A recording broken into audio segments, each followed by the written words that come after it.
সরকারকে আসলে সুনির্দিষ্ট নির্বাচনের রোডম্যাপ দিতে হবে, সংস্কারের রোডম্যাপ দিতে হবে, তাদেরকে শেষ করতে হবে, একটা জায়গায় গিয়ে তাদের আসলে থেমে যেতে হবে। সেই বিষয়টি নিয়ে আপনার কাছে জানতে চাইবো যে আসলে কিভাবে সংস্কারের এই বিষয়টি আসলে তারা শেষ করবে বা একটা আলটিমেটাম দিয়ে দেবে যে আসলে সংস্কারটা আমরা এই রূপরেখায় আসলে করতে চাচ্ছি, কিভাবে করা? এটা সংস্কারের বিষয় আমরা প্রথমে যেটা বলেছিলাম আমাদের কথা শোনেনি।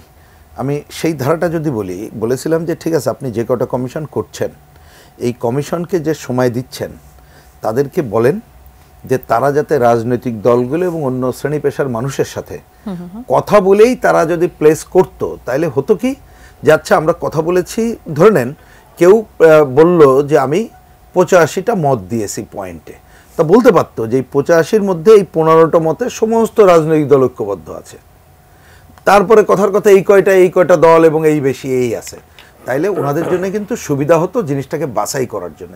যেহেতু করেননি, আমি এখন বলবো যে বললাম যে প্রথমে নির্বাচনের একেবারে সুনির্দিষ্ট তারিখ ঘোষণা করুক, করেই প্রথম আলোচনা একই সাথে চলতে থাকবে। তার মধ্যে হচ্ছে নির্বাচন ব্যবস্থা সুষ্ঠু করার জন্যে যে নির্বাচন কমিশনের হাতে যে ক্ষমতা তার মধ্য থেকে কতটুকু করা যায়, কারণ সংবিধান সংশোধন এবং এটা অন্যান্য প্রবলেম, তোর মধ্যে না ঢুকে যেটা করা যায় আমাদের ধারণা এটা অনেক বেশি সম্ভব সুষ্ঠু নির্বাচনের জন্য, এইটার জন্য খুব বেশি দূর দৌড়াইতে হবে না, তাহলে ওই কাজ করবে।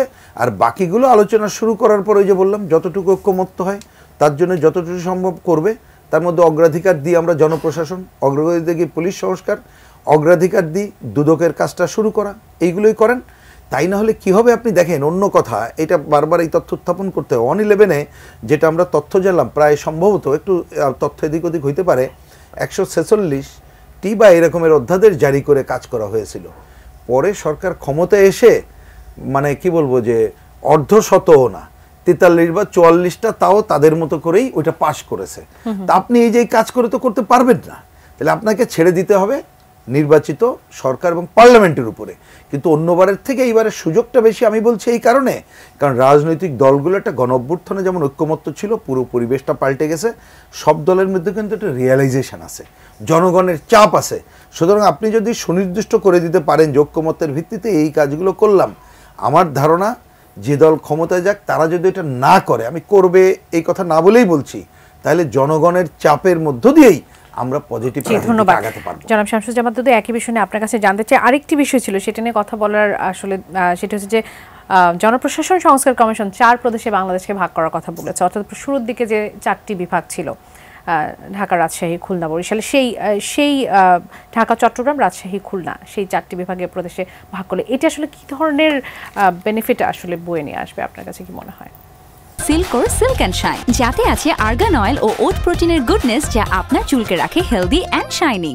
55,000 বর্গফিটের মধ্যে আমাদের দেশটা, তো এটাকে যদি প্রশাসনিক ধরেন বিভক্তির মধ্য দিয়ে যদি 4টি প্রদেশ হিসাবে আমি ধরি, সেটি যে মাথাভারী যে অর্থনৈতিক বিষয়টি আসবে, আর মানে সেটা আমরা 4টা আরও পার্লামেন্ট করায়, মানে প্রাদেশিক গভর্নমেন্ট তৈরি করা, তো এগুলো আমার মনে হয় একটা রাজনৈতিক দল ক্ষমতা আসলে পার্লামেন্টে এটা চুলচেরা বিশ্লেষণ করে প্রস্তাব তারা দিছে, এটার কতটা গ্রহণযোগ্যতা আছে।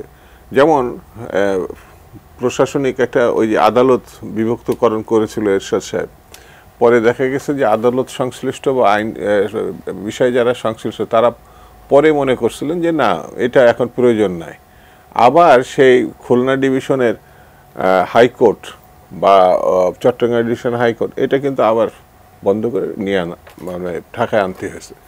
তো এই সংস্কার বিষয়গুলো প্রস্তাবনা ঠিক আছে, তারা এটা করছে। একটু ছোট করে একটু জানবো যে দ্বিকক্ষিত বিশিষ্ট যে সংসদের কথা আপনাদের 31 দফাতেও ছিল, এই প্রস্তাবনাতেও এসেছে, সেখানে সুফলটা আসলে কি আসবে? কেননা এখানে তো আসন সংখ্যা বেড়ে যাচ্ছে, ব্যয় তো বেড়ে যাবে অনেক বেশি।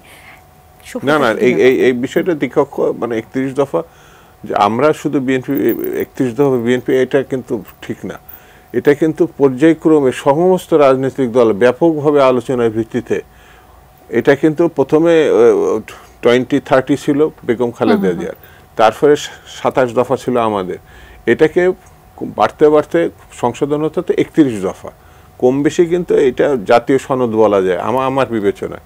এবং এই কথাও বলা হয়নি 31 দফা মানে 31 দফায়, এটা আরো সংস্কার হতে পারে।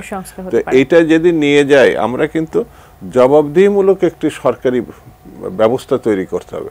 অর্থাৎ আমরা যাই করি না কেন আবার 5 বছর পরে মানুষের সামনে গিয়ে দাঁড়াতে হবে। এই জায়গাটা যাতে না থাকে, মানুষও তখন বলবে তুমি এই বলে ভোট নিছিলা, এই করবা সেই করবা, ওইটা বলো আগে করছো কিনা।